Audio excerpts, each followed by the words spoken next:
Okay, so this lecture is focusing on the French and Indian War through the American Revolution. The time period is really 1763 to 1783.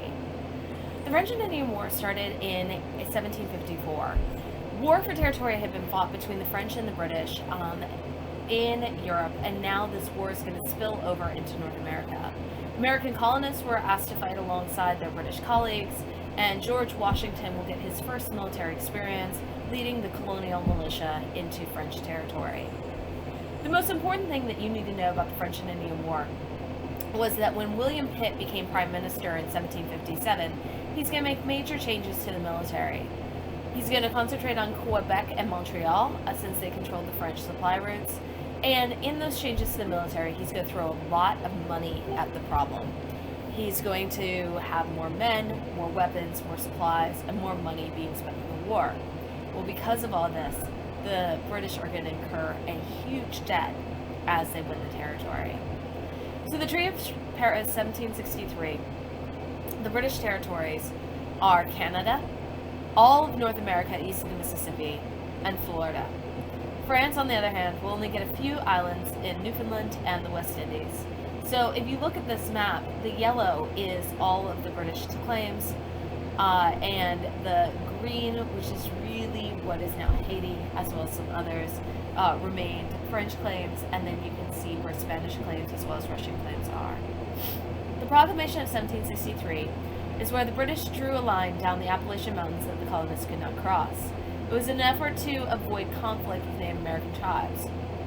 However, so if you look at the light pink versus the dark pink, you can see that arbitrary line. Now, in their agreement with their Native American allies, the British said, look, we will not cross this line, that territory is yours. It was to protect the colonists. But the colonists were angry by this because they felt that they had fought for all this territory to expand into, and they didn't feel that they should be limited in this expansion because the Ohio River Valley area, this area right here, was incredibly valuable, and they wanted to be able to move into that territory and settle there. This greatly undermined the British authority because they couldn't enforce the proclamation line as colonists continued to move west. This will be followed by our first of our taxes. The Stamp Act was passed in 1765. It was the first direct tax on the colonists. It was a tax on all paper, legal documents, licenses, pamphlets, even playing cards. It taxed all colonists, rich and poor alike. And those who disobeyed, either paying it or charging the tax on it, were tried in a court without a jury present. This is an example of a protest created by Ben Franklin, where he said, all emblem of the effects of the stamp, oh, the fatal stamp. And so you can see here sort of the opinion that they were. Now, just like we as Americans today are really believe in those fundamental beliefs of a trial by jury, so did English colonists, as that was a right of all English citizens. So now, if you don't pay a tax, you get tried in a court without a jury present. It seemed a violation of their rights. So, the Sons of Liberty were formed as a secret resistance group to the Stamp Act. It was led by Samuel Adams.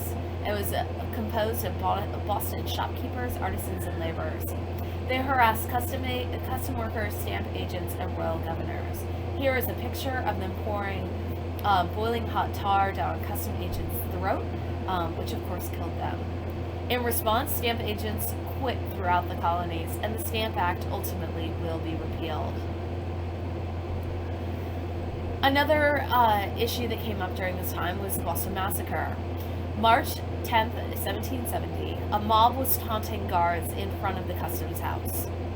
Now, the customs house is where they collected the taxes on anything that was imported into the colonies. So things that might be taxed like lead, paper, paint, tea, things like that. And a mob was very angry at the guards, who were British soldiers, standing in front of the very house that collects those taxes. One of the soldiers shot into the crowd, and it left 5 dead. But Samuel Adams and Paul Revere created this woodcut carving here, and they used the massacre as propaganda to link the colonists together. If you see in this image, it makes the British look like they are very much the aggressors, and the colonists are very much the victim. Here you have the British soldier looking like he's going to fire. You have a woman here praying. You have these guys with blood pouring from their bodies. And he called it the Bloody Massacre. So it was very much a way to try to unite all the colonists against a common enemy, which was the British. This will be followed by the Boston Tea Party. December 1773, a tea act had granted the British East India Company the right to sell tea directly to the colonies. Colonial merchants still had to pay an import tax, so they felt that there was too much of a monopoly on for the British, and that the colonists weren't treated fairly. So Boston rebels will dress up as Mohawk Indians and dump 15,000 pounds of tea into the Boston Harbor. Now, Boston wasn't the worst place. See, the Sons of Liberty, as well as other founding fathers, had formed committees of correspondence where they shared information with each other about what was going on throughout the colonies. And this was an organized effort throughout more than just Boston. For example, in Annapolis, they not only dumped the tea, but they also burned the ships down to water level. But Boston is going to take the brunt of the punishment for this. As a result of the Boston Tea Party in 1774, the British are going to pass the Intolerable Acts. They're going to call them the Coercive Acts, but that's not how we call them. This shut down the Boston Harbor and placed Boston under martial law. The Quartering Act was also part of this, which permitted the housing of soldiers in private homes and other buildings. It was an effort to isolate the colonies, especially Massachusetts. The response was the First Continental Congress. 1774, they created a Declaration of Colonial Rights and demanded that the colonies be allowed to run their own affairs. They said they would meet again in a year if nothing happened.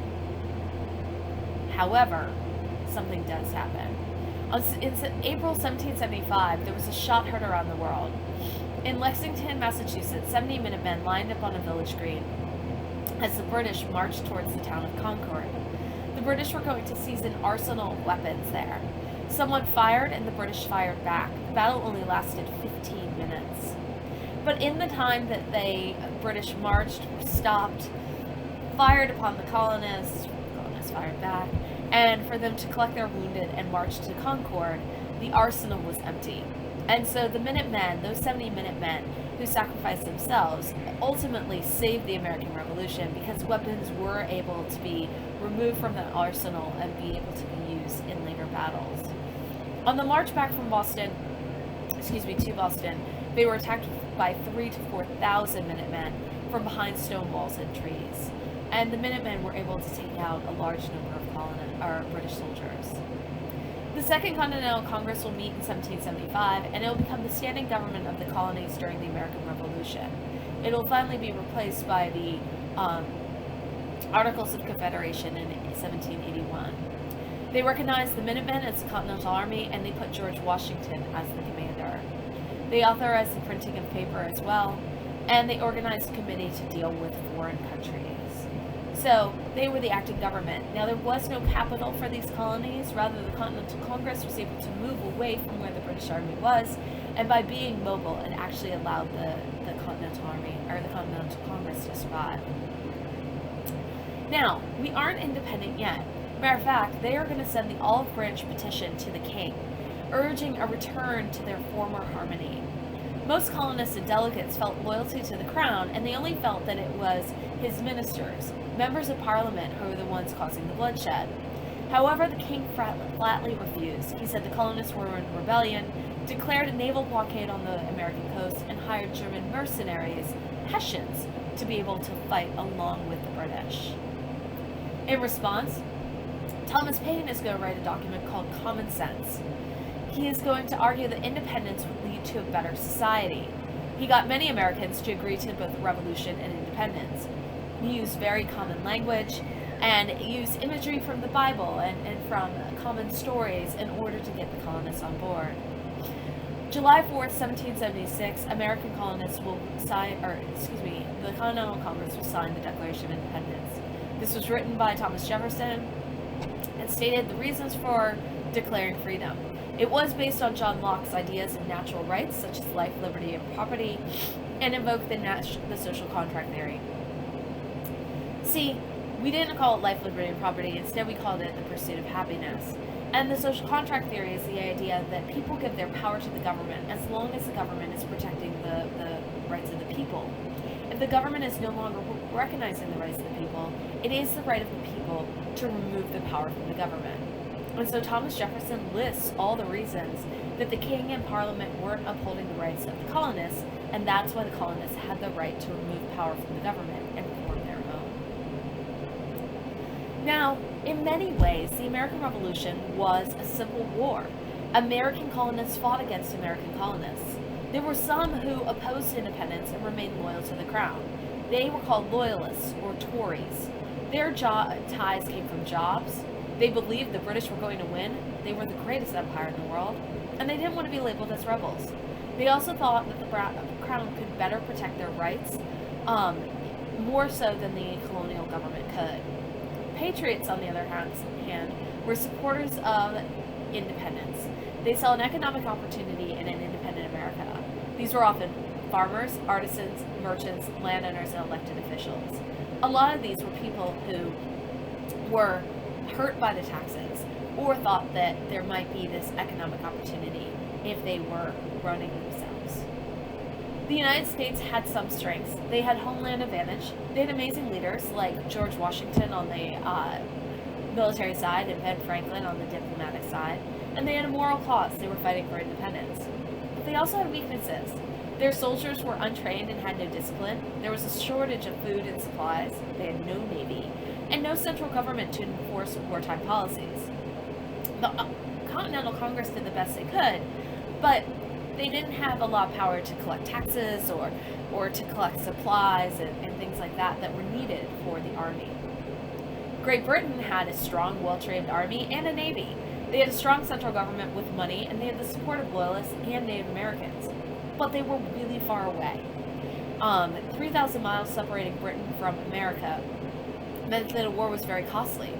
The troops were unfamiliar with the terrain, the military leaders were relatively weak, and there was sympathy from certain British politicians towards the American cause.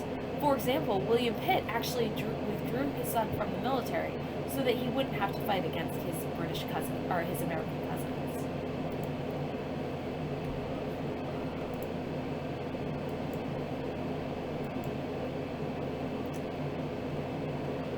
The real turning point of the war comes at Saratoga. See, Americans had been running a series of retreats with very few victories. But Saratoga is when the British make a fatal error. They abandon their supply lines, which were of course along the coast where their navy could get them supplies from Britain, and ventured inland to try to take the colonists around through Loyalist territory. And so Gentleman Johnny Burgoyne decided to take Albany by way of Canada. He traveled through the wilderness with his many supplies. Unfortunately, this long wagon train of supplies was constantly attacked in his trip south by the colonial militia. As supplies ran low and he found out he wasn't going to receive reinforcements, he finally had to surrender at Saratoga. This was a huge victory for the American colonists and is actually going to lead to Ben Franklin being able to negotiate for French support. The British would no longer send their troops into the countryside. They're going to stay close to the coast and its supply ships. They proved that the colonists were a force to be reckoned with, especially when they abandoned traditional British ways of fighting and went with their own more guerrilla-style warfare. British confidence took a blow, and many British citizens started arguing whether or not this costly war was actually worthwhile. It roused French interest. There was already some existing support, but now they're like, the enemy of my enemy is my friend. Maybe if we support these American colonists, it will weaken the British and we will have the upper hand. So the French will agree to support the war openly, and they actually recognize American independence. See, we can't be an independent nation unless another independent nation recognizes our independence. So by the French recognizing us as our own nation, we are officially the United States of America. One of the big reasons why we got French support was Marquis de Lafayette. He was 20 years old and an aristocrat from France. He was very passionate about the American cause and joined Washington's staff at Valley Forge. He lobbied for French reinforcements and will actually lead command in Virginia from 1780 to 81. One of the major battles he engaged in was the final battle of the American Revolution, and that was Yorktown. Cornwallis, one of the major generals on the side of the British, had isolated himself onto a peninsula between the James and York rivers. The Americans were coming in from the south and the north, and the French were not only coming in from the north, but they also were bringing in their naval fleet. The French Navy defeated the British fleet and blocked the entrance to the Chesapeake Bay. Washington and Lafayette surrounded the peninsula on land and began bombarding to Cornwallis day and night. With his troops outnumbered 2-1, Cornwallis would raise the white flag of surrender. So now we're at the Treaty of Paris. 4 nations were there: Britain, France, Spain, and America. The Continental Congress had sent John Jay, Ben Franklin, and John Adams to negotiate this treaty. Talks would not begin, however, until Britain recognized American independence. Once they recognized us as an independent nation, and not just a bunch of colonial rebels who had won a battle, then we were able to settle down on the terms. In the end, after the signing of the Treaty of Paris, America will receive, the United States will have from the east coast of the Mississippi River and from Canada to Florida.